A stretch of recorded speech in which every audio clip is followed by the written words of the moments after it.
Hey guys! In today's video, I'm going to show you how you can get some giant crops and some crucial tips to make your life easier in your giant crop adventure. There are currently 3 different crops that can become giant crops. The cauliflower in spring, the melon in summer, and the pumpkin in fall. There are probably 2 uses for giant crops. The first is that it produces an increased yield of crops to sell. It gives about 2 times as much harvestable crops, which can make you some more money. And my favorite use is keeping them on your farm as decorative pieces, as a trophy.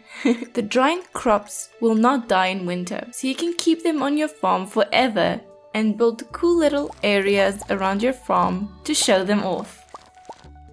These crops only randomly combine into one giant crop only if there are some crops in a 3x3 space. Each 3x3 space has a 1% chance of combining into a giant crop. Now these odds might not sound very good, but it's actually not that bad because there are overlapping spaces that can also produce giant crops.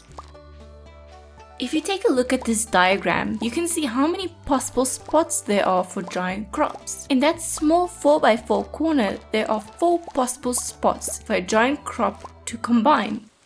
That's 4%. Now if you apply that logic to every spot here, you have a pretty high chance of getting a giant crop every night. You can also choose not to harvest your crops and give it an extra day or 2 in the hopes of getting a giant crop. Just remember that you need to keep them watered for a giant crop to be combined. If you don't have sprinklers yet, it can be very annoying to water the crops without accidentally harvesting the crops, like I did here. It was so annoying. There is a trick on the PC version to water without accidentally harvesting. Just move your mouse away from the crop in the direction that you want to water, and then press the C key. This will water the crop in front of you without the worry of accidentally picking up the crops and reducing your chances of getting a giant crop. If you would rather use sprinklers, I would highly recommend waiting until you have iridium sprinklers, as the spacing between crops is much more, meaning a greater chance of getting a combined crop. Once you do have a giant crop, you can either let it live on your farm or harvest it for money. Use an axe to chop it down and get that sweet double yield of crops.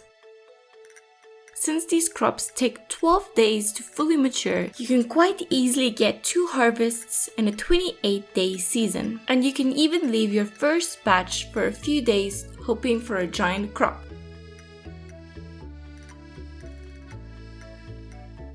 Thanks for watching this giant video. The first time I accidentally got a giant crop in Stardew Valley, I was so amazed that I never harvested it and I kept it as a memento. It's just randomly sitting in the middle of my farm.